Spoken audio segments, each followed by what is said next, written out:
자, 그러면은 2022년 2학기 첫 강의를 시작하도록 하겠습니다. 자, 교재 첫 페이지를 한번 보시겠습니까? 자, 이게 우리나라에서 소송 유형 이런 제목으로 돼 있는데요. 우리는 지금 소송 유형을 보면은, 소송 구조를 보면요. 유형보다 구조를 보면은 이 지방법원이라는 1심 법원이 있고요. 그 다음에 고등법원이 있죠. 물론 이제 지방법원 항소부가 있어서 지방법원 항소부에서 2심을 하긴 하지만은 대략 2심은 이제 고등법원이 되고, 그 다음에 대법원이 있잖아요. 그래서 이 소송 이 사법 시스템이 지방법원이 있고요. 그 다음에 고등법원이 있고 대법원이 있잖아요. 자, 그러면은 요거 바깥에 있는 법원이 하나 있어요. 뭐가 있어요? 모르겠어요? 군사법원 있죠.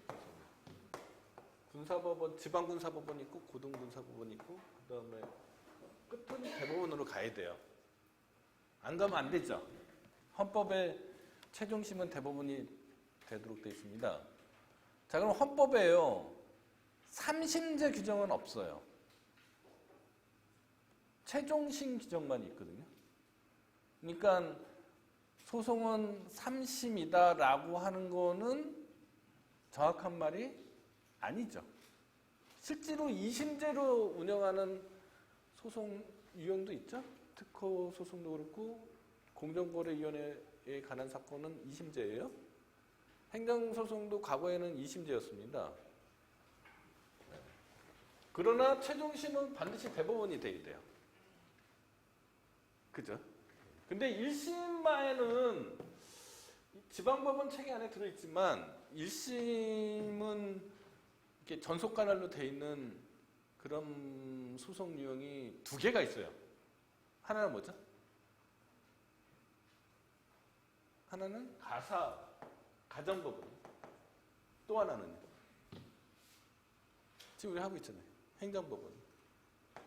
또 파산법원도 있나? 하여간에 그 일반적인 소송절차로 운영되는 거는 두 개가 있습니다. 뭐 어쨌거나 하여간 우리나라는 지방법원에서 민사, 형사, 행정 뭐 다 하고 있고요. 그 다음에 고등법원도 마찬가지고 대법원도 마찬가지잖아요. 이런 거를 일원적 사법 시스템이라고 합니다. 일원적 사법 시스템. 주로 영미법계 국가에서는 일원적 사법 시스템을 채택하고 있어요. 미국과 같은 영미법계 국가에서는 일원적 사법 시스템을 채택하고 있고요. 근데 독일은요, 독일도 그렇고 프랑스도 마찬가지인데 대륙법계 국가에서는, 유럽에서는 그렇지 않아요. 예를 들어서 독일이 가장 극적인 예인데, 독일은 헌법재판소가 있고요.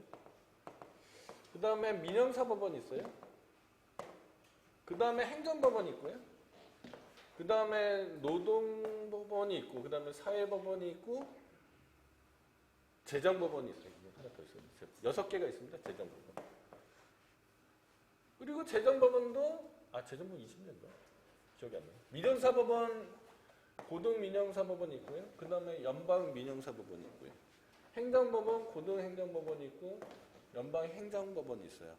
그러니까 최고재판소가 6개가 있습니다. 우리는 최고재판소가 몇 개가 있어요? 2개라고 봐야죠. 헌법재판소가 있으니까. 근데 독일은 최고재판소가 6개가 있어요. 그러면은 이렇게 돼 있는 시스템을 이원적 사법 제도라고 그래요. 우리나라는 일원적 사법제도고요. 독일과 같은 나라는 이원적 사법제도라고 합니다. 자, 그럼 일원적 사법제도하고 이원적 사법제도가 각각의 장단점이 있겠죠. 그죠? 일원적 사법 시스템을 채택하고 있으면은 관할 문제가 안 생겨요. 그리고 법적인 통일성이 있겠죠. 근데 이렇게 나눠져 있으면은 일단 전문 법원들이 있는 거잖아요. 전문적이고 독립적인 법원들이 있잖아요. 그러니까 전문성이 있겠죠. 다만 관할 문제가 반드시 생기게 되고요. 과연 이게 민형사법원으로 가야 되는 건지 행정법원으로 가야 되는지 문제가 생깁니다. 그 다음에 최고 법원들 사이에 견해가 달라지면은 법적인 통일성이 깨지는 수가 있어요. 그죠? 양자의 그 장단점이 있습니다. 자, 그럼 우리나라는요?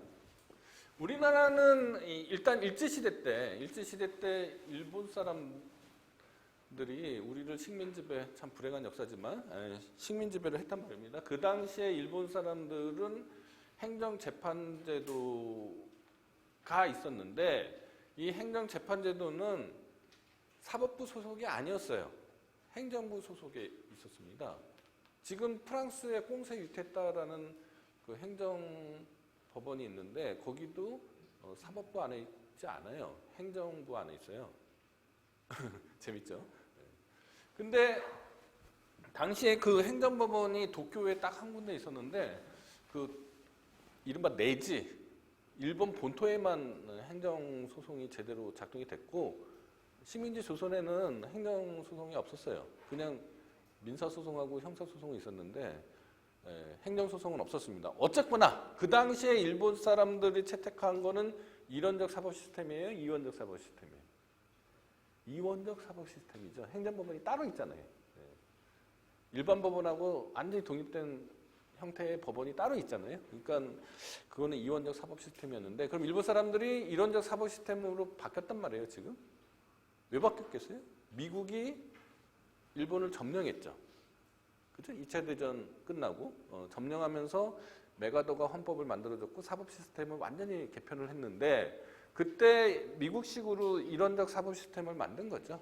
근데 우리나라는 그러면 덩달아서 우리도 메가더의 영향권 안에 있었으니까 우리도 일원적 사법 시스템으로 된 거예요. 된 건데 근데 우리나라는 재밌게도 1998년도에 행정법원이 1심에서만큼은 행정법원이 전문법원으로서 독립이 돼 있어요. 1심에서는. 그래서 이게 우리나라는 이 행정사건의 전문성이 추구가 되는 거죠. 그렇지만 아까 같은 어떤 문제가 생긴다고 그랬습니까? 관할 문제가 생긴다고 그랬죠. 관할 문제가 1심에서만큼은 생기게 돼 있어요. 그러니까 약간 독특한 제도입니다. 우리나라는. 이론적 사법 시스템을 채택하고 있지만 이 행정소송하고 민사소송하고 적어도 1심에서만큼은 구분이 돼 있어요. 구분이 돼 있고 관할 문제가 발생하게 된다 이렇고요. 자, 그러면은 행정소송하고 민사소송이라는 게 있다라는 거 아닙니까? 소송 유형이. 그 행정소송은 그럼 과연 뭐가 있느냐? 행정소송법 3조에 의하면은요, 항고소송이라는 게 있고요, 당사자 소송이라는 게 있고, 민중소송이라는 게 있고, 기관소송이라는 게 있어요. 뭐 나중에 차차 다 설명을 하겠지만 기본적인 개념만 말씀을 드리면 항고소송이잖아요. 항고라는 뜻이 뭐예요? 한자어긴 하지만 대략 감이 오죠. 항고라는 뜻은 무엇입니까? 어떠한 결정이 선행돼 있죠. 선행돼 있고 그 결정에 대해서 리뷰하겠다라는 얘기잖아요. 항고라는 뜻이 국어사전적으로 그렇게 짐작이 됐죠. 그러면은 선행하는 뭔가 결정이 뭐예요?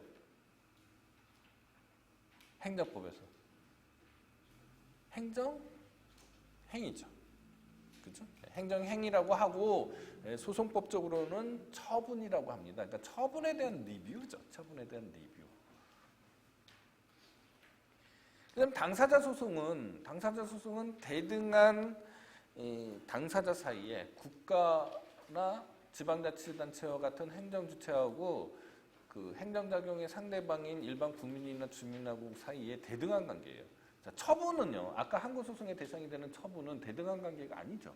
명령하고 강제하고 뭐 결정해주고 뭐 이런 관계이기 때문에 권력작용입니다. 그러나 그러지 않은 공법적인 관계도 있을 수 있잖아요. 거기에 해당하는 분쟁에 대한 소송을 우리는 당사자 소송이라고 합니다. 나중에 다시 자세하게 설명할 거예요. 그다음에 민중소송이라는 게 있어요. 갑자기 또 뜬금없이 왜 민중소송이냐. 잘 이해가 안 되죠. 이게 참 일본 사람들이 만들어준 말을 그대로 받아서 그래요. 뭐라고 생각하시면 되냐면요. 공익소송이라고 생각하시면 됩니다. 그러니까 자기의 권리 구제와 관계없이 자기의 법률상 이익과 관계없이 하는 소송을 민중소송이라고 그러고 여러분들은 민중소송이라고 읽고 공익소송이라고 생각하시면 됩니다. 그 다음에 기관소송이라는 게 있어요. 자, 기관소송이라는 말은 아까 제가 사전 지식을 여러분들한테 드렸을 때, 그죠? 소송은 권리 의무 관계에서 나타나는 분쟁이고, 따라서 사람만이 소송의 당사자가 될 수 있는 자격을 갖추고 있다. 당사자 능력이라고 그랬잖아요. 근데 기관 소송이에요. 제 설명대로라면은 형용 모순이죠. 기관은 사람이 아니잖아요. 기관은 사람의 일부잖아요. 법인의 일부잖아요. 그러니까 행정주체의 일부잖아요. 근데 기관하고 기관이 소송을 한다? 뭔가 좀 특별한 소송이라는 느낌이 나는 거죠. 그죠? 제가 설명을 안 하더라도 그 소송의 본질에 대해서 조금만 이해를 하신다라면은 기관 소송이라는 거는 그 말 자체로 형용 모순인 거잖아요. 아주 특수한 유형의 소송 형태입니다. 이거 좀 이따 다시 설명을 할 기회가 있을 테니까 지금은 그런 소송이 있다라고 이해를 하시기 바랍니다. 그러면은 행정소송은 4가지 유형이 있죠. 항고소송, 당사자소송, 민중소송, 기관소송이 있어요. 근데 민중소송하고 기관소송은 자기의 권리구제하고는 관계없는 소송인 거잖아요. 지금 제 설명 들으셨으면 이해하셨겠죠? 자기의 권리구제하고 관계없는 소송을 객관소송이라고 그래요. 객관소송. 자기의 권리구제를 위한 소송을 주관소송이라고 합니다. 그러면 항고소송하고 당사자소송은 주관소송이라고 하고요. 민중소송하고 기관소송은 자기의 권리 또는 법률상 이익을 구제하기 위한 소송이 아니기 때문에 객관소송이라고 합니다. 객관소송. 이렇게 일단은 이해를 하시고요. 자, 행정소송의 의의와 기능을 보시면은 일단 행정소송을 정의할 때요. 법원이 행정사건에 대하여 정식의 소송 절차에 의해서 행하는 재판이라고 이렇게 정의를 합니다. 이거를 분석을 하면은 먼저 법원의 사법작용으로서의 재판인 거죠.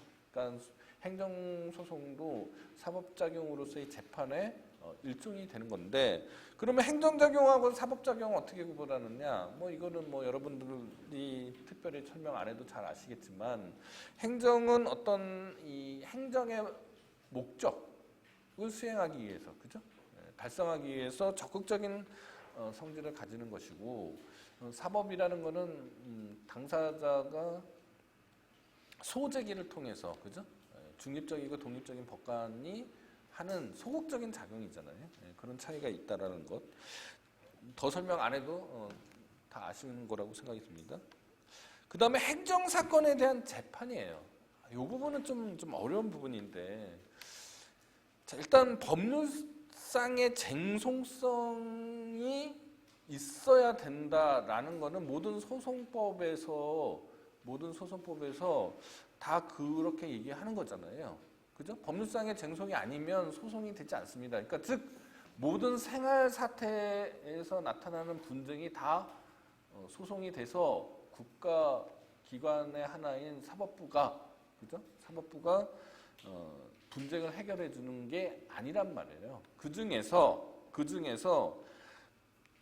법률관계에서 나타나는 분쟁만을 소송이라고 이름 붙이고 그 소송을 해결하는 절차가 바로 이제 국가 사법 시스템인 거예요. 그죠? 따라서 소송이 뭐냐, 그리고 법률관계에 나타나는 분쟁이 뭐냐가 이게 소송의 범위를 정하는 중요한 키워드가 되는데 이 법률상 쟁송이라고만 돼 있습니다. 법원조직법에 법률상 쟁송이라고만 돼 있어서 보통의 경우에 통상적으로 법률상의 쟁송을 법률 관계에서 나타나는 분쟁에 관한 것으로 해석하는 게 일반적인 통설적인 사고방식이에요.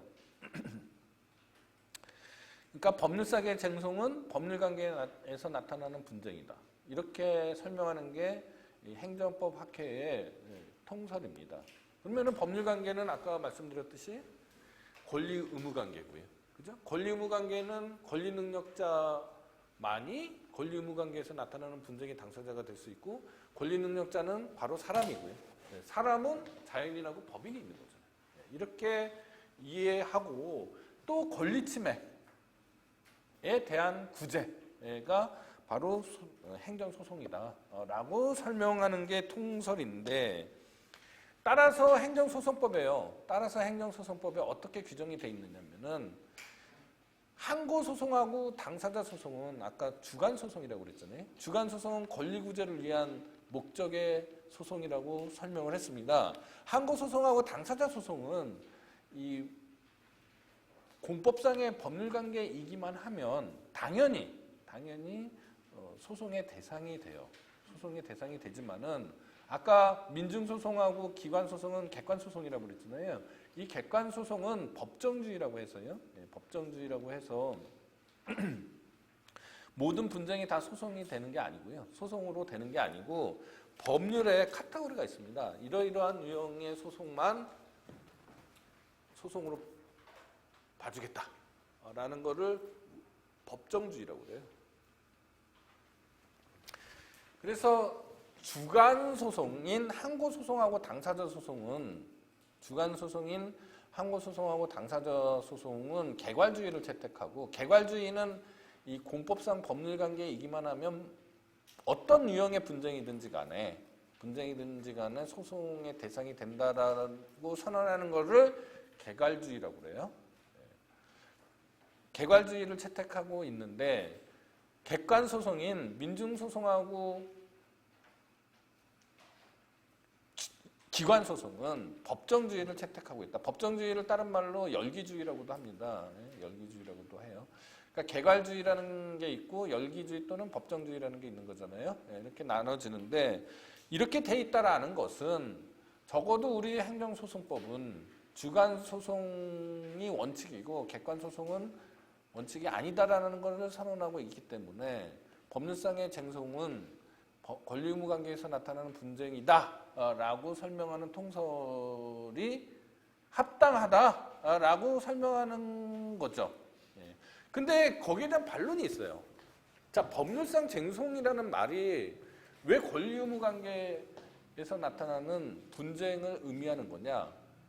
분명히 법률상 쟁송이라고 돼 있을 뿐이지 법원조직법에 법률관계에서 나타나는 분쟁이라고 써져 있지 않지 않느냐. 이거는 너무 소송의 대상을 협소하게 만드는 것이고 특히 행정소송은 뒤에서 다시 설명하겠지만 권리구제만을 위한 소송이 아니고 행정의 적법성을 보장하는 즉 행정을 통제하는 기능도 수행하고 있는데 이 법률상의 쟁송성을 너무 협소하게 해석해서 권리의무관계에서 나타나는 분쟁이라고만 하면은 행정소송의 범위가 너무 좁아진다 라고 설명하는 반론이 있습니다. 그렇게 되면은 만약에 이런 반론대로라면은 행정소송의 범위가 통상의 소송 범위보다 훨씬 넓어지게 돼요. 즉 권리능력자가 아니어도 소송을 할 수 있게 되는 거죠. 권리의무관계에서 나타나는 분쟁이라고 해석 안 하니까. 그죠? 그 다음에 권리가 아니어도 되는 거잖아요. 권리 침해가 아니어도. 법률상의 침해가 아니어도 되는 거죠. 이렇게 등등등 만약에 후자의 견해를 취하게 되면은 우리가 통상적으로 생각하지 않는 소송이 아니라고 생각되는 그것도 소송의 범위로 들어올 수 있게 되고 이게 권력 분립하고 관계해서 생각해 보면은 사법부의 권력이 그죠? 넓어지는 거죠. 그렇게 되면 그죠? 어쨌거나 그런 유력한 견해들이 오늘날 우리나라에서 상당히 주장되고 있습니다. 그렇지만 여러분들은 지금 행정소송법을 그죠? 수원법학으로 공부하시는 거잖아요. 그러니까 통솔 체계에 따라서 이해하시는 게 더 좋겠다. 일단은 나중에 조금 더 여러분들이 이 행정법에 더 관심을 많이 가지게 되고 하면은 일반 대학원에 오셔서 좀 더 깊이 있게 연구하시는 거를 적극 권장하긴 하지만은 일단은 뭐 그렇게 공부할 수는 없잖아요. 지금은 일단 당면한 과제들이 있으니까 통설 체계에 따라서 저도 설명을 드리도록 하겠습니다. 자, 그 다음에 이제 행정사건이 되는 거죠. 행정사건은 이제 공법상 법률관계에 관한 분쟁을 행정사건이라고 보통 설명을 하는데, 그럼 민사사건은 뭐예요? 사법상 법률관계에서 나타나는 분쟁이겠죠. 행정사건은 공법상 법률관계에서 나타나는 분쟁이고, 민사사건은 사법상 법률관계에서 나타나는 분쟁을 얘기합니다. 근데 공법상 법률관계에서 나타나는 분쟁 중에 헌법적인 분쟁이 있어요. 그거는 또 헌법재판소가 따로 있어서 헌법소송하고 구분이 돼야 되고요. 그 다음에 같은 공법상의 분쟁인데 국가의 형벌권에 특화되어 있는 사건들이 있습니다. 그거는 이제 형사사건이라고 해서 따로 또 구분해서 설명하고 있기 때문에 행정사건하고 민사사건하고 헌법사건하고 형사사건을 이렇게 좀 구별할 수 있게 됐습니다. 그 다음에 정식 절차에 의한 재판이에요. 즉 법원에 의한 정식 절차에 의한 재판이 있죠.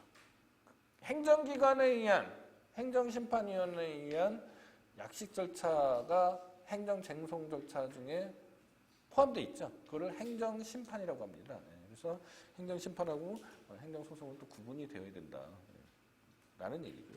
차차 설명을 해드릴 거니까 지금은 그냥 개요만 아셔도 될 것 같아요. 자, 행정소송의 기능은 이미 여러분들한테 다 설명해드린 것 같아요. 행정소송법 제1조에서 뭐라고 규정되어 있느냐. 이 법은 행정소송 절차를 통하여 행정청에 위법한 처분, 그 밖의 공권력의 행사, 불행사 등으로 인한 국민의 권리 또는 이익의 침해를 구제하고 공법상 권리관계 또는 법 적용에 관한 다툼을 적정하게 해결한다는 게 목적이라고 되어 있습니다. 그렇다면은 이 개인의 권리구제, 모든 소송은 다 권리구제죠. 민사사건은 당연히 권리구제죠. 형사사건도 피고인의 권리구제에 관한 소송이잖아요. 헌법소송도 마찬가지고 다 모든 소송은 다 권리구제하고 관련돼 있죠. 그러니까 주관소송입니다, 기본적으로. 다만 행정소송하고 헌법소송은 약간 다른 점이 있어요. 이거는 권리구제를 하면서요, 그죠? 권리구제를 하면서 행정을 통제하죠. 예컨대 어떠한 행정청이 위법한 처분을 했어요. 그러면 그 처분에 의해서 위법한 처분에 의해서 권리가 침해당하는 개인이 있겠죠. 그럼 그 개인이 위법한 처분에 대한 취소 소송을 제기했다고 가정을 해보자고요. 그러면은 위법한 처분의 취소를 함으로써 원상회복이 돼서 개인의 권리구제가 되지요. 이게 이제 행정소송의 기본적인 기능이다라고 보는 거고요. 그렇게 보는 거고. 자, 그러면은 행정청으로서도 그 사건을 통해서 교훈을 얻죠. 아, 이렇게 행정을 하면은 법원으로부터 취소되는구나 라는 교훈을 얻게 되지 않습니까? 그럼으로써 행정 통제가 되는 거고 적법성이 보장되는 거죠. 이런 거를 적법성 보장 기능 또는 행정 통제 기능이라고 하고, 자, 권리구제에 치중하는 소송을 주관소송이라고 말씀을 드렸고, 이 행정 통제 또는 적법성 보장 기능을 수행하는 소송을 객관소송이라고 말씀을 드렸습니다. 그렇지만 주관적인 그 권리구제 기능만 가지는 소송이 있고, 그죠? 적법성 통제 기능만 수행하는 소송이 있고 그런 건 아니죠. 어느 쪽에 더 주안점이 있느냐의 문제인 거고, 아까 설명한 대로 항고 소송하고 당사자 소송은 주관 소송이라고 보는 거고요. 민증 소송하고 기관 소송은 객관 소송이라고 하는 겁니다. 자, 민사 소송하고 관계입니다. 자, 행정소송하고 민사소송을 구분해야 돼요. 구분을 안 하면 어떤 문제가 생길 것 같습니까? 일단 제일 먼저 떠오르는 게 뭐예요? 어느 법원으로 가야 될 거냐는 거죠. 그죠? 민사사건이면은 어디로 가야 돼요? 자, 서울을 기준으로 해봅시다. 민사사건이면 안암동을 기준으로 하면 어느 법원으로 가야 돼요? 서울 북부지방법원으로 가야 돼요. 행정사건이면 서울 행정법원으로 가야 되죠. 안 그러면 전속간을 입원이 돼요. 그리고 서울 행정법원에서 행정사건을 행정소송법에 따라서 처리하겠죠. 서울 북부지방법원에서는 민사사건을 민사소송법에 따라서 재판을 하겠죠. 이렇게 소송법적, 절차법적인 차이가 있고요. 그거보다 더 중요한 거는 자, 민사사건이면은 사법의 원리에서 해결이 되겠죠. 행정사건은요. 공법의 원리에서 해결이 되는 거죠. 저한테 이미 행정법 강의를 들으신 분들은 아시겠지만 민법, 사법 질서하고 공법 질서는 완전히 다르죠. 제가 어떤 물건을 샀어요. 그리고 계약서를 썼습니다. 민법의 규정이 더 우선합니까? 계약서의 규정이 더 우선합니까? 계약서에 있는 내용이 더 우선하죠. 물론 강행 규정 또는 뭐 민법 103조 위반 이렇게 되면 안 되죠. 예컨대 뭐 마약을 매매했다 이렇게 되면은 아무리 계약이 우선하지만 그죠? 무효가 되는 거잖아요. 그러니까 이런 특별한 경우를 제외하고는 계약이 법보다 위에 있죠. 이거를 뭐라고 부릅니까? 계약자유의 원리, 뭐 사적자치 원칙이잖아요. 사적자치가 뭐예요? 스스로 법을 만든다는 얘기입니다. 청약자하고 승낙자라는 두 명의 국회의원이 두 사람만 적용되는 법을 만든다는 얘기예요. 그 법이 민법의 특별법이 되는 거죠. 그렇죠? 그러나 행정법은 안 그래요. 행정법은 주된 도구가 뭐예요? 아까 얘기했잖아요. 네 글자로 뭐라고 불러요? 행정? 행위죠. 두 글자입니다. 처분이라고 그랬어요. 행정행위는 단독행위예요? 의사표시가 하나예요? 두 개예요? 의사표시가 하나죠. 민법적으로 따지면 단독행위입니다. 계약은 의사표시가 두 개죠. 두 개의 합치죠. 그거를 계약이라고 불러요. 민법은 계약이 우선하지만 행정법은 미리 뭔가 정해져 있어야 되는 거죠. 단독행위잖아요. 그걸 뭐라고 불러요? 법률이죠. 행정법은 법률입니다. 민법은 계약이고. 처분이 행정 법률에 위반되면 위법하게 되는 거잖아요. 계약이 법률에 위반되면 반드시 위법하게 되는 것은 아니죠. 당사자 의사가 더 중요하잖아요. 완전히 다른 원리에 의해서 움직인다. 따라서 공법과 사법이 구별이 돼야 되고 현실적으로는 당장 소장을 어디다 내야 되느냐의 문제잖아요. 서울 북부지방법원에다 소장을 내야 되냐? 서울 행정법원에다 소장을 내야 되느냐는 현실적인 문제로도 다가옵니다. 따라서 모든 학생들이 가장 의미 없다. 이건 절대로 시험에 안 나온다고 하는 공법과 사법의 구별 문제가 매우 중요한 겁니다. 현실적으로도. 자, 그러면 역사적으로 몇 가지 견해들이 있어요. 일단 주체설이라는 게 있어요.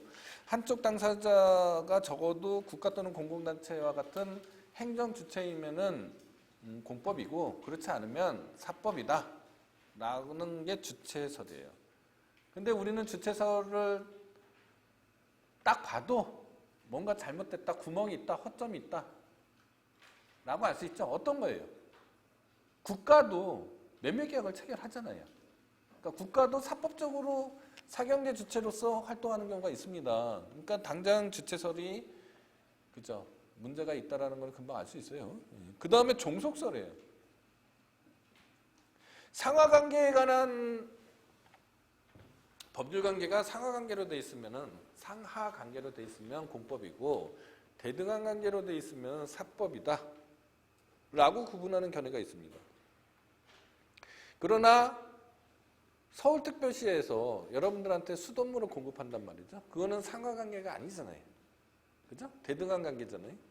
그런 거를 관리관계라고 합니다.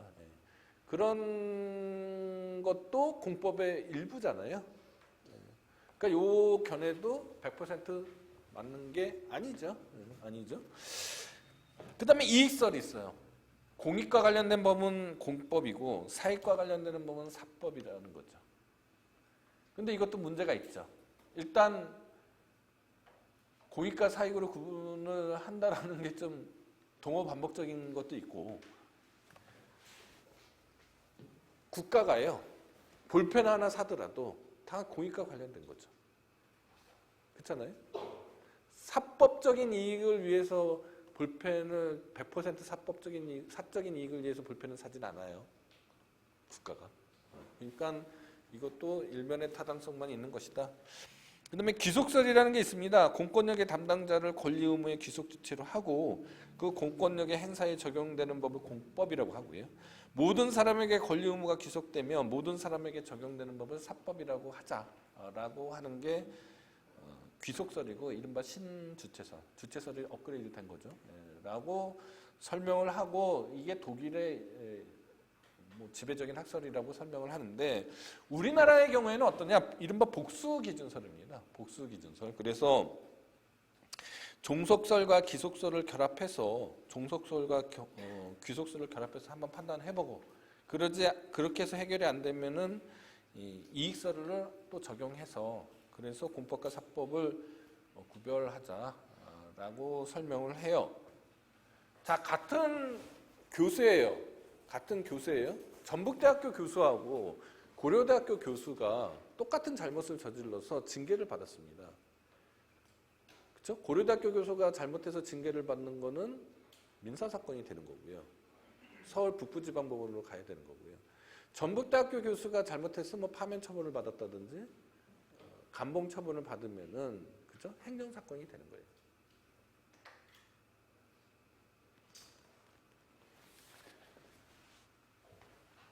여러분들 친구 옆에 있는 사람한테 10,000원을 꽂았어요. 10,000원을 꽂았는데 그 친구가 안 갚아요. 그러면 민사사건이에요? 행정사건이에요? 민사사건이죠. 여러분들이 운전을 약간 술 조금 먹고 했어요. 이게 안 걸릴 것 같았는데 걸렸습니다. 그래서 운전면허가 정지가 됐어요. 근데 나는 술보다는 이 각을 해가지고 보통 그렇게 핑계 많이 대거든요. 가글을 해서 음주 측정에 걸린 것이다 라고 주장하면서 면허정지 처분 취소 소송을 제기해요. 서울행정법원에 제기해야 될 것 같아요? 서울 북부지방법원에 제기해야 될 것 같아요? 서울행정법원에 제기해야 될 것 같죠. 보통의 경우에 대부분의 사건의 경우에 딱 들어보면 알게 돼요. 아, 이거는 행정사건이구나. 이거는 민사사건이구나. 대충 알 수 있게 되는데 근데 간혹 가다가 어려워지죠. 이게 행정사건이냐 민사사건이냐 어려워지면은 어떻게 해결해야 돼요? 대법원 종합법률정보에서 판례를 검색해보면 되죠. 그렇게 해서 대부분 다 해결이 되는데 간혹 해결이 안 돼요. 해결이 안 되는 경우가 있습니다. 판례도 없어요. 그러면은 아까 제가 말씀드렸던 그 이론 체계, 복수기준설에 의해서 판별을 해야 됩니다. 근데 잘못 판별했어요. 행정사건인데 서울 북부지방법원에다 제기를 했어요. 그랬더니 서울 북부지방법원에서도 잘못 판단했어요. 그래서 그냥 민사사건으로 처리해버렸어요. 근데 행정소송법이 적용돼야 될 사건이었어요. 꼭 적용돼야 되는 사건이었어요. 서울고등법원에 갔더니만 서울고등법원에서도 그냥 민사사건으로 처리했어요. 대법원에 갔어요. 갔더니만 대법원에서 이거 뭐 잘못됐다 하면은 어떻게 되겠습니까? 일단 전속관할 위반이 돼서 전속관할 위반이 돼서 파기환송이 아니고요. 파기이송이 돼요. 어디로? 서울행정법원으로. 이렇게 되면은 대법원까지 갔을 때는 벌써 몇 년이 지났잖아요. 근데 다시 또 1심부터 다시 시작을 해야 돼요. 물론 처분권주의가 뭔지 배우셨죠? 민사소송법에서. 처분권주의가 작동되기 때문에 행정소송에서도요. 그러니까 소송의 개시, 소송의 진행, 소송의 종국을 당사자의 처분에 맡겨지는 것을 처분권주의라고 하잖아요. 처분권주의라고 합니다. 그러니까 소송의 개시는 소제기를 통해서 이루어지잖아요. 소제기를 하는 것은 원고에 걸리면서 원고의 책임인 거죠. 그러니까 원고가 소송 유형을 제대로 선택하는 것도 이 처분권주의의 내용이 되는 거예요. 자, 그런데 이 사람이 지금 잘못 소송 유형을 선택을 했는데 그 결과가 도래해서 무려 소송이 대법원까지 가서 다시 돌아오는데 한 5년이 걸렸고 비용도 많이 들었어요.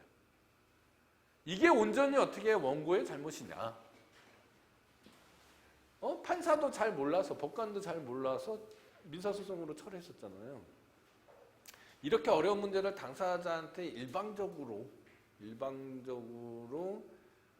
부담을 부과시키는 게 잘 된 게 아니다.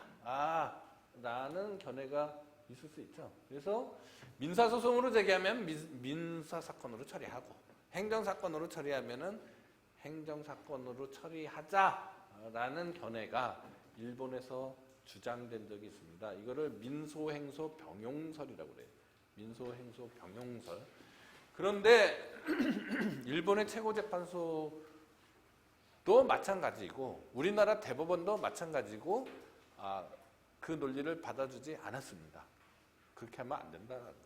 따라서 이게 행정사건인지 민사사건인지 잘 구별해서 잘 소송을 제기해야 되는 거죠. 그게 이제 민소행소병용설에 대한 설명이었고요. 행정소송법의 독자성과 민사소송 절차의 준용 부분입니다. 자, 행정소송의 독자성인데 여러분들 행정소송법 소법전이나 여러분들이 갖고 있는 법전에서 한번 찾아보셨습니까? 조문이 40몇 개밖에 안 돼요.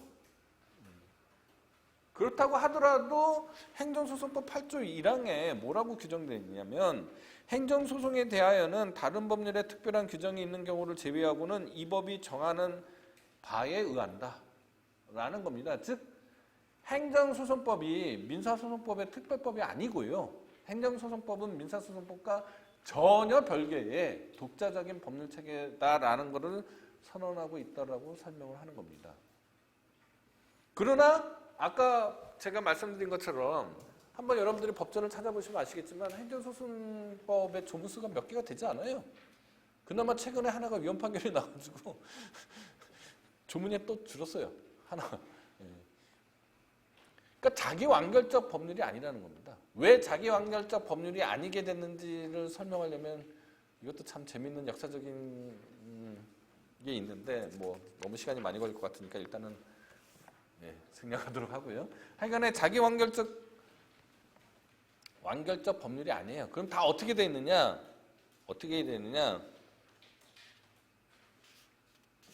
뭐라고 규정되어 있느냐? 행정소송법 8조 제2항에서 행정소송에서 행정소송법에 정한 것이 없을 때에는 민사소송법의 규정을 준용한다. 이렇게 되어 있습니다. 정한 것이 없을 때는 민사소송법의 규정을 준용한다. 이렇게 되어 있어요. 준용이라는 말에 약간 액센트가 있는데요. 그러니까 무조건 다 민사소송법에 따른다는 게 아니고요. 행정소송의 성질을 허용하는 한 한도에서 행정소송의 성질, 공법적인 어떤 특성이 있을 거 아닙니까? 성질이 허용하는 한도 내에서 민사소송법이 준용된다라는 뜻으로 이해를 하는 게 일반적인 행정소송법 학회의 해석입니다. 자, 그러면 행정소송법의 규정에는 어떤 것들이 있느냐? 행정소송법의 규정에는 뭐 40몇 개, 정확하게 40몇 개, 40개인가? 하여간 행정소송법의 조문은 뭐가 있느냐? 크게 두 가지로 구분이 되는데요. 하나는 이제 아까 제가 말씀드렸다시피 행정소송은 민사소송하고 달리 권리 구제 기능만 수행하는 게 아니라 그죠? 적법성 통제 기능, 즉 행정 통제 기능도 수행한다고 그랬잖아요.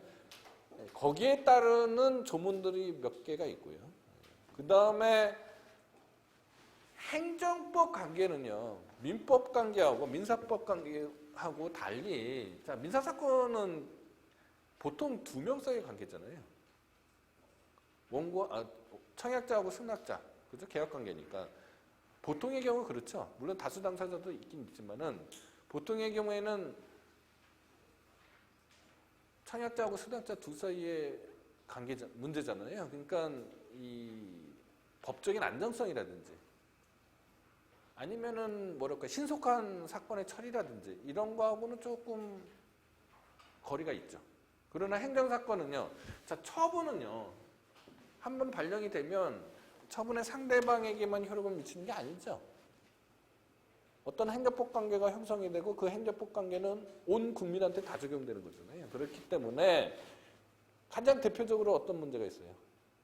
제소기간이라는 게 있잖아요. 이런 식으로 행정의 원활한 수행과 행정법 관계의 조속한 안정을 위한 조문들이 있습니다. 행정 통제 기능을 수행하기 위해서 뭐 직권 소송 참가, 직권 심리, 사정 판결 등 직권주의적 요소가 가미가 되어 있고요. 아까 말씀드린 두 번째, 행정의 원활한 수행과 행정법 관계의 조속한 안정을 위해서 뭐 제소 기간이라든지 당사자 접견, 뭐 전심 절차 이런 것들이 규정되어 있다. 이렇게 이해하시면 될 것 같아요. 자, 그 다음에 행정소송의 한계예요. 여러분들 민사소송법 교과서를 보시면은 민사소송의 한계 뭐 이런 것들이 있잖아요. 네. 모든 사법작용의 한계가 있겠죠. 사법작용의 한계로서 행정소송의 한계라는 게 있겠죠. 네, 그런 게 있고, 그 다음에 행정소송의 고유의 한계가 있습니다. 네.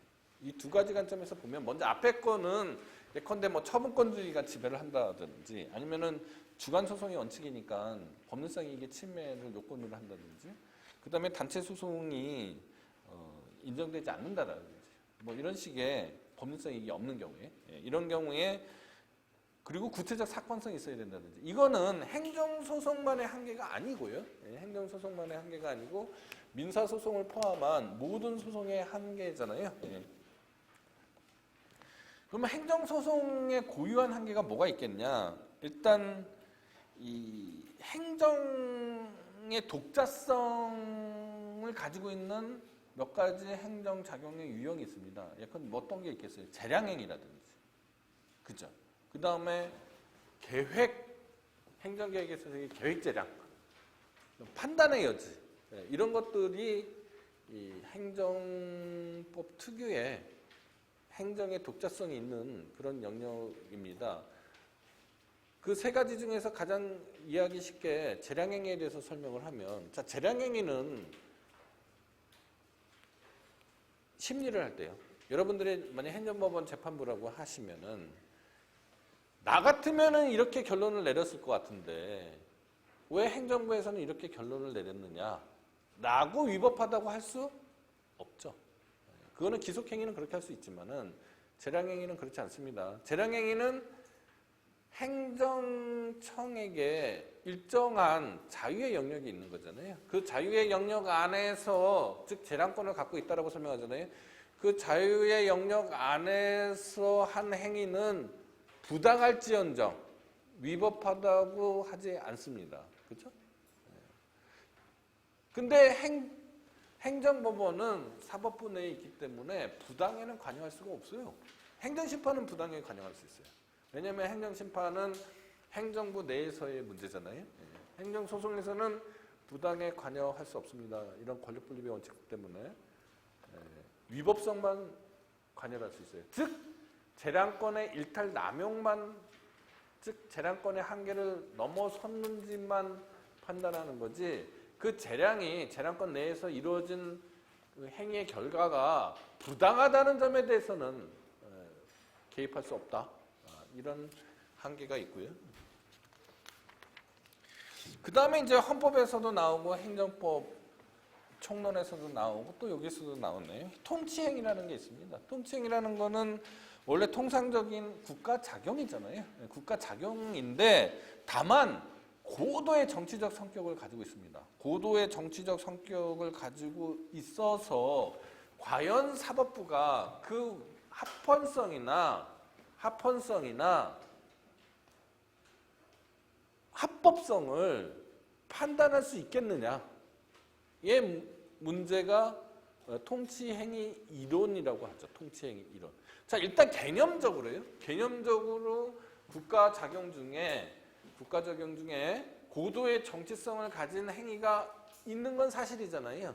그거를 통치행위다라고 개념 정의를 하는 거죠. 그 개념 자체에 대해서는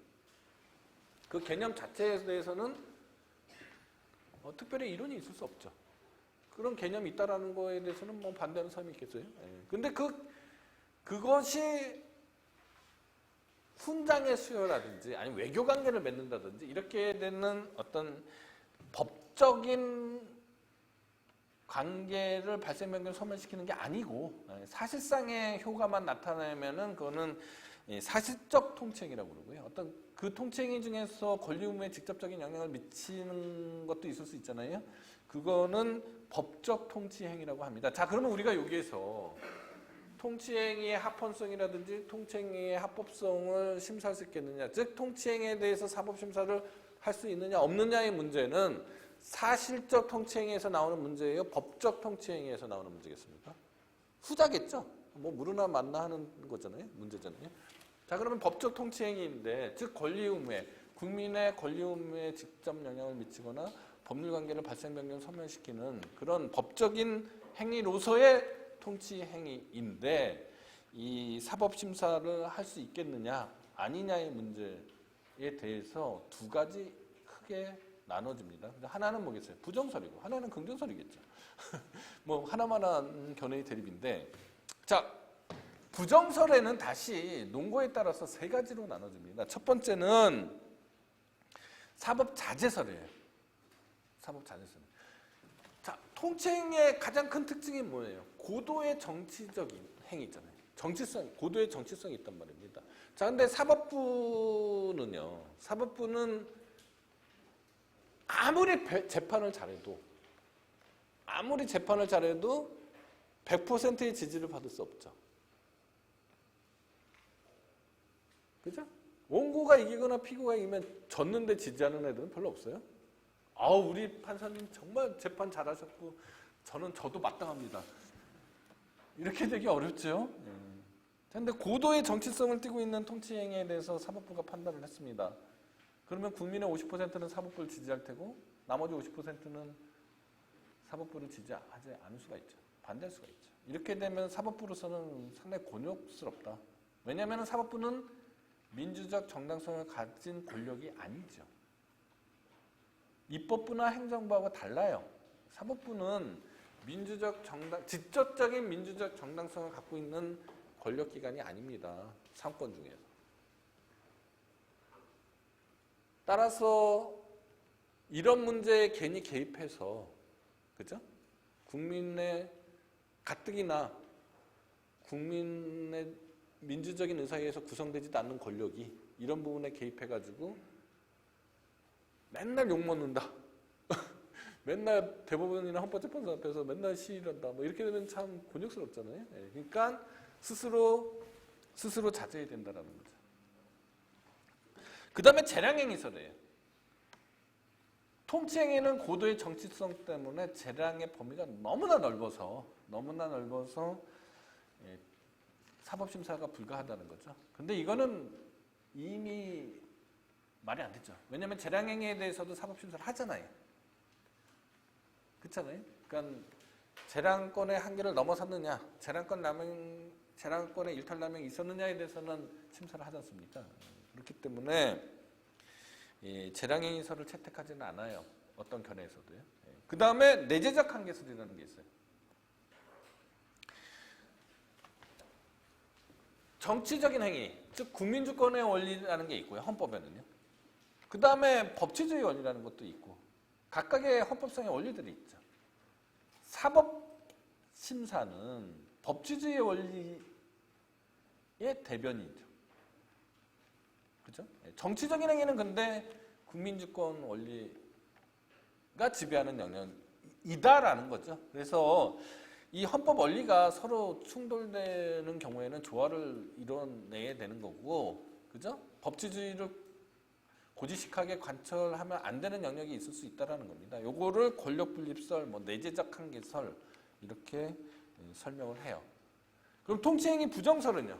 통치행위 부정설은 아까 행정 소송에 대한 설명을 하면서 개괄주의를 채택하고 있다라고 설명을 했잖아요. 그 다음에 국민의 재판 청구권이 보장되고 있잖아요. 따라서 법적인 통치행위인 한, 즉 통치행위든 뭐든 간에 국민의 권리 의무에 직접적인 영향을 미치거나 법률관계를 발생, 변경, 소멸시키면 당연히 법률상 분쟁이 되는 거고, 법률상 분쟁이면 왜 소송을 안 해주느냐. 그러니까 통치행위 부정설은 그러한 논거에 있습니다. 자, 판례를 한번 살펴보도록 하겠습니다.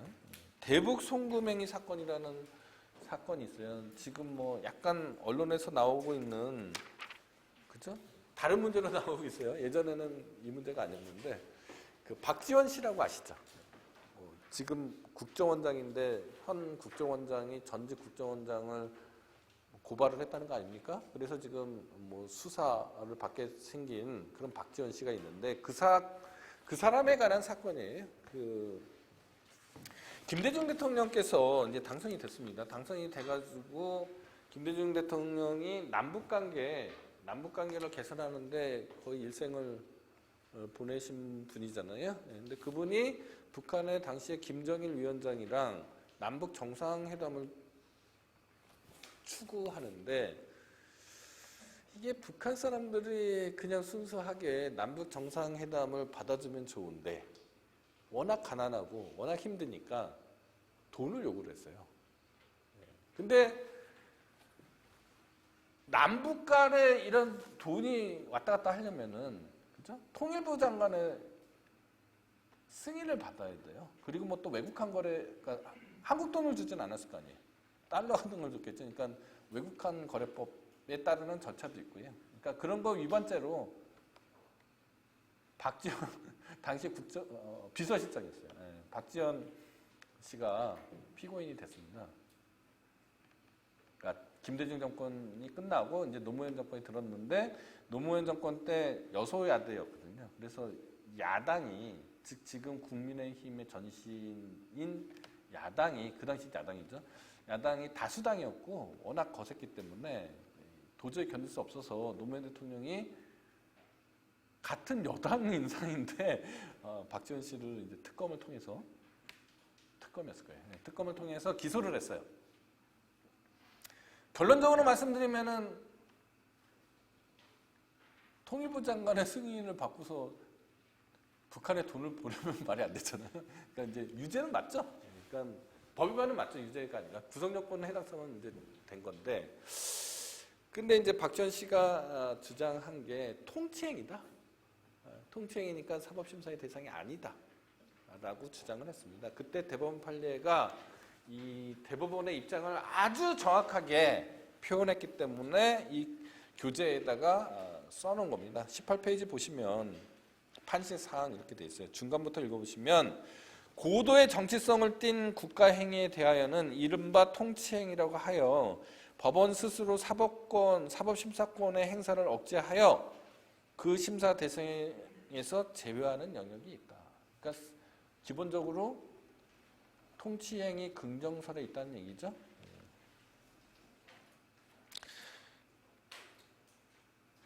그리고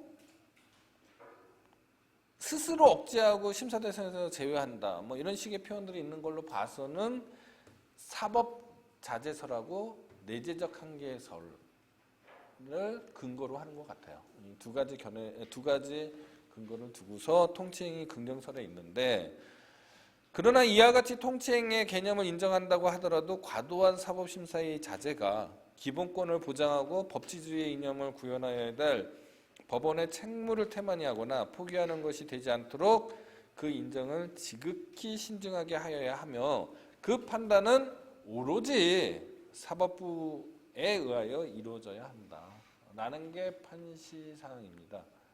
즉 통치행위 긍정설에 있고 통치행위 긍정설 중에 사법자제설과 내재적 한계설의 기반에 있고, 그죠? 다만 고도의 정치성을 띈다고 해서 다 통치행위라고 하고 사법심사가 자제가 돼야 되는 건 아니고, 기본권을 보장하고 법치주의 이념을 구현하여야 할 법원의 책무를 태만히 하거나 포기하는 것이 되지 않아야 된다라는 것이고요. 그 판단은 오로지 사법부만 할 수 있다는 겁니다. 박정희 대통령 시절에 계엄령 선포 많이 했습니다. 계엄령을 포고를 해요. 뭐 3명 이상이 모이면 잡아간다. 뭐 3명 이상, 5명 이상이 뭐 데모하면은 뭐 징역 몇 년에 처한다. 이런 법들이 있거든요. 아, 법도 아니죠. 계엄령이 있었어요. 그 계엄령 위반죄로 형사사건이 이루어지면, 그죠? 그러면은 피고인들이 위헌이라고 하겠죠. 계엄령은 위헌이다. 당연히 그렇게 주장해야겠지. 그러면 사법부에서 어떻게 판단하느냐? 계엄령의 선포 여부는, 당부당은 통치행위라서 사법심사의 대상이 아니다. 그러면은 어떻게 돼? 유죄가 되는 거죠. 이런 사건이 있었는데 19페이지 중간쯤 보면은 비상계엄의 선포나 확대가 국헌문란의 목적을 달성하기 위하여 행하여진 경우에는 법원은 그 자체가 범죄 행위에 해당하는지 여부에 관해서 심사할 수 있다. 이렇게 돼 있습니다. 이거는 뭐냐? 전두환 씨는 대통령이라고 부르기도 좀 그렇잖아요. 그 양반이 쿠데타를 일으켰죠. 쿠데타를 일으키고 광주 시민을 무참하게 학살을 했지 않습니까? 그랬을 때 그 반란죄라든지 뭐 이런 죄로 기소가 돼서 무기징역인가 사형인가 무기징역 받았네요. 예, 받았었잖아요. 예. 그때 전두환 씨가 주장한 논리가 통치행위론이었습니다. 예, 통치행위론이었는데 대법원에서는 계엄령의 선포, 앞과 계엄령의 선포는 또 통치행위라고 했는데 여기서는 통치행위이긴 하지만 이게 국헌문란 목적으로 행해진 경우에는 이게 사법심사의 대상이 된다는 겁니다. 그 다음에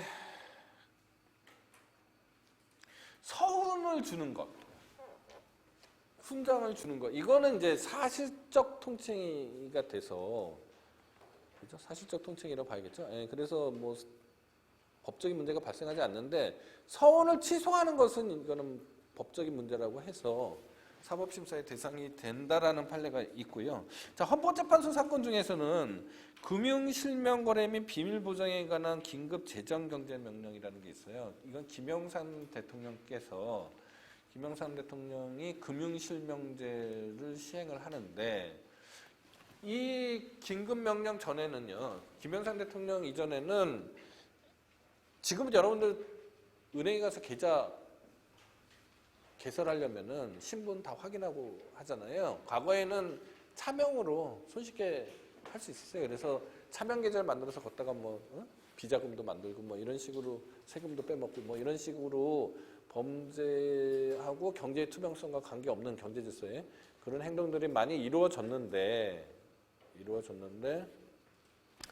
김영삼 대통령이 금융실명제를 원칙은 뭐예요? 국회가 만든 법률로 시행을 해야 되는데 긴급 재정경제명령, 헌법에 그런 거 있잖아요.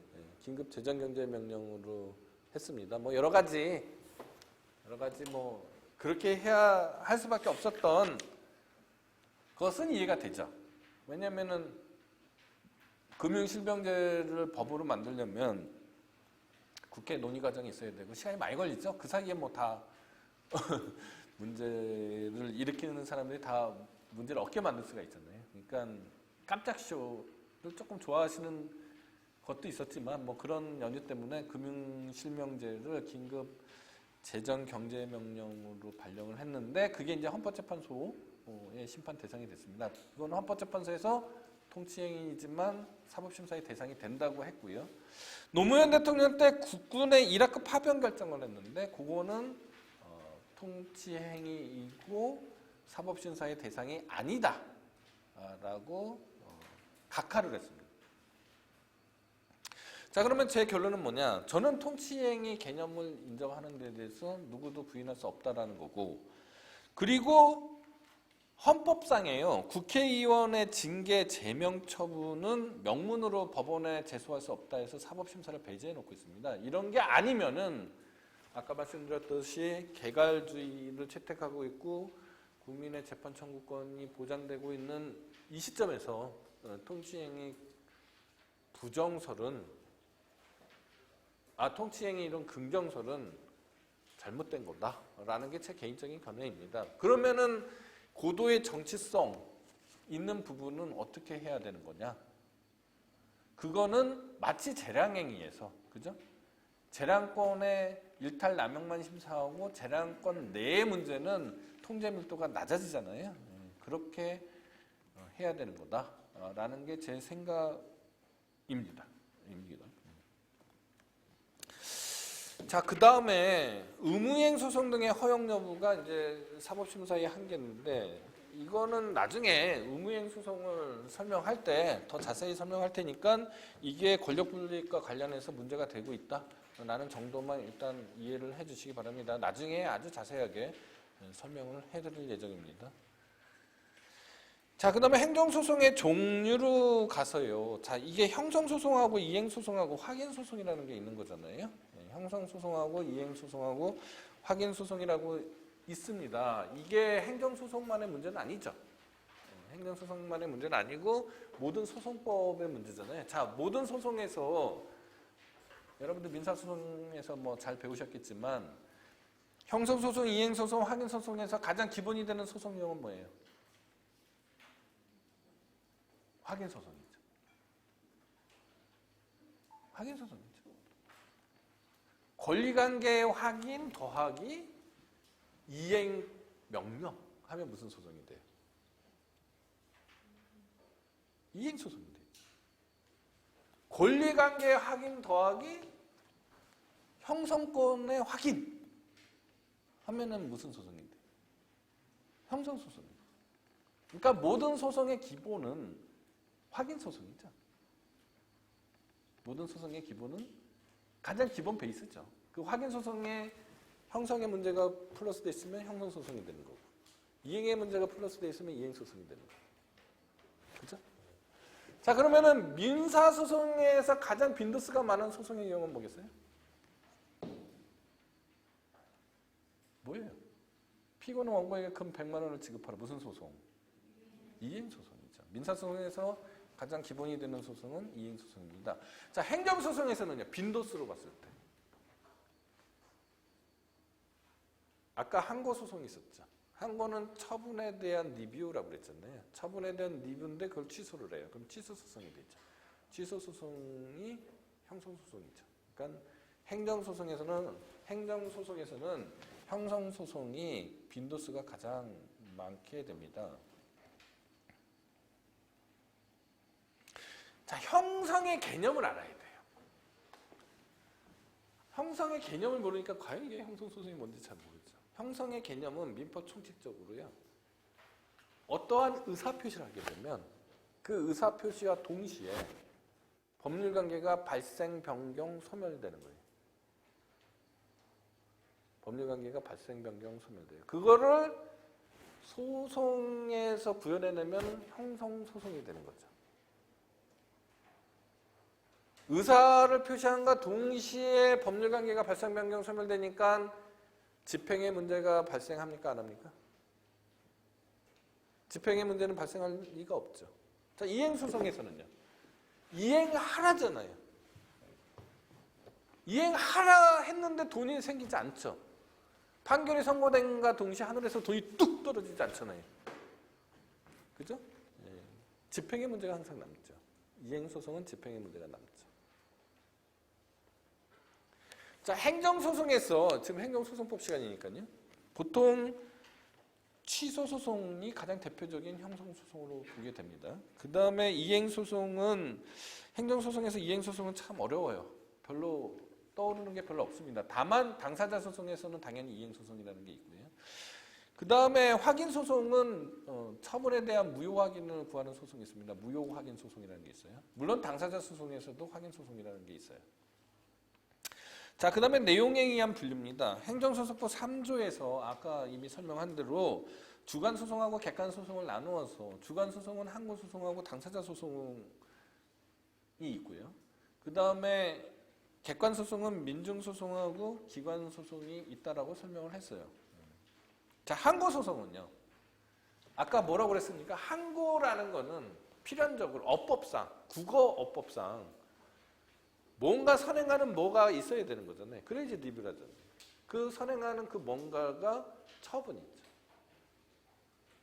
처분에 관한 소송을 항고소송이라고 그래요. 자, 처분이 위법한데, 자, 행정법 1에서, 행정법 총론에서 위법에는 두 가지 종류가 있다고 그랬습니다. 취소 사유가 있는 경우가 있고, 무효 사유가 있는 경우가 있다라고 했던 거 기억나시나요? 네. 처분에 취소 사유가 있어요. 그러면 취소 소송이 되는 거고, 항고소송 중에서요. 처분이 무효 사유가 있어요. 그러면 무효 확인 소송이 되는 거죠. 처분이 있어야 되는데 없어요. 그럼 무슨 소송이 되겠어요? 부작위 위법 확인 소송이 되는 거예요. 이런 세 가지 유형이 있어요. 그 다음에 당사자 소송이에요. 당사자 소송은 행정청이 처분 등을 원인으로 하는 법률관계에 관한 소송, 그 밖에 공법상 법률관계에 관한 소송으로서 그 법률관계의 한쪽 당사자를 필요로 하는 소송을 당사자 소송이라고 합니다. 즉 항고소송은요, 처분이잖아요. 처분에 관한 소송이잖아요. 처분이라는 거는 일방적으로, 공정력도 있죠. 일방적으로 처분 중에 행정행위는 공정력이 있단 말입니다. 공정력이라는 거는 이게 한쪽 당사자가 더 우월하다는 얘기예요. 그러니까 처분 관계는 권력 관계죠. 그죠? 근데 그렇지 않은 공법 관계도 있다라고 얘기했잖아요. 아까 제가 좀 우스꽝스러운 예로서 서울특별시에서 수돗물을 공급하는 거는 대등한 관계잖아요. 그런 걸 관리 관계라고 해요. 공법 관계이지만. 즉 공법 관계라고 해서 다 상하 관계가 아니에요. 권력 관계가 아니고 대등한 관계가 있습니다. 이때 나오는 소송의 유형을 당사자 소송이라고 하는데, 당사자 소송에는 다시 형식적 당사자 소송하고 실질적 당사자 소송이 있어요. 지금 몰라도 돼요. 나중에 당사자 소송에 대한 설명을 할 때 더 자세히 할 거기 때문에 지금 몰라도 됩니다. 지금은 그냥 개념만 알고 계시면 돼요. 자, 형식적 당사자 소송은 원래 대등한 관계가 아니고요. 처분에 관한 소송인데, 즉 항고소송으로 해야 되는데, 이게 항고소송을 하면 불편한 점들이 몇 가지가 있는 경우가 있어요. 그거에 대해서 더 자세한 거는 나중에 이번 학기 말미에 다시 설명을 해드릴 거니까 그냥 그렇게 아시면 됩니다. 즉 실질은 항고소송인데 내용은 처분에 관한 다툼인데 형식적으로 당사자 소송의 외피를 가지고 하는 소송을 형식적 당사자 소송이라고 하고, 형식적 당사자 소송은 법률의 규정이 있을 때만 제기할 수 있다라고 설명을 해요. 그러니까 통상 우리가 당사자 소송이라고 하면, 즉 대등한 공법상 법률관계에 관한 소송은 실질적 당사자 소송이라고 하고, 그죠? 실질적 당사자 소송이라고 하고, 그 사이에 나타나는 분쟁을 해결하는 절차를 당사자 소송 절차라고 설명하는 겁니다. 자, 민중소송은요. 민중소송은 국가 또는 공공단체의 기관이 법률에 위반되는 행위를 한 때에 직접 자기의 이익과 법률상 이익과 관계없이죠. 자기의 권리구조하고 관계없다는 얘기입니다. 주관소송이 아니라는 얘기죠. 예. 이익과 관계없이 그 시정을 구하기 위해서 제기하는 소송을 민중소송이라고 해요.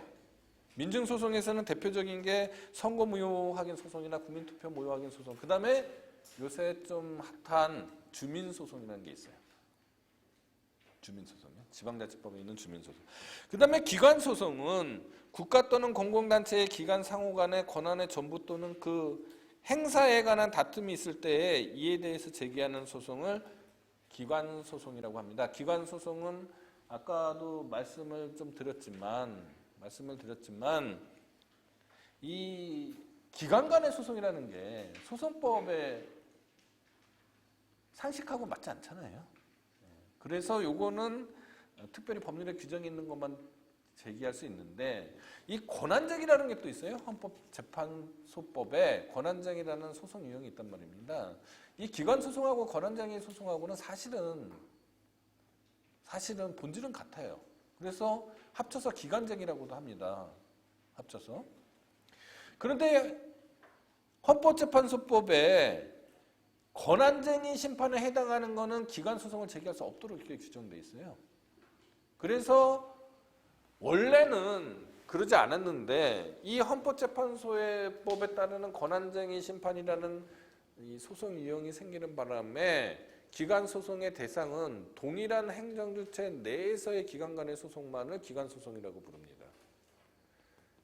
즉 행정안전부 장관하고요 서울특별시장 사이의 분쟁은 기관소송이 되는 거예요? 안 되는 거예요? 대한민국과 서울특별시가 동일한 행정주체가 아니에요? 아니죠. 그러니까 기관소송이 안 되는 거죠. 그러나 서울특별시장과 서울특별시 지방의회 사이의 분쟁은 서울특별시라는 동일한 행정주체 내에서의 기관 간의 소송이죠. 그래서 기관소송이 되는 거죠. 그런데 아까도 말씀드렸듯이 기관소송은 법정지위를 채택하고 있는데 동일한 행정주체 내의 기관 간의 소송만 기관소송이라고 하고 법정되어 있는 것은 두 개밖에 없다고 보는 거예요. 하나는 뭐냐? 25페이지에 있어요. 기관소송은 지방의회의 재의결에 대한 지방자치단체장의 소송과 교육학예에 관한 시도의회의 재의결에 대한 교육감의 소송, 지금은 이 두 가지만을 찾아볼 수가 있습니다. 그리고 나머지는 기관소송이라고 할 수 없는 것들이 많나요. 여기서 마치도록 하겠습니다.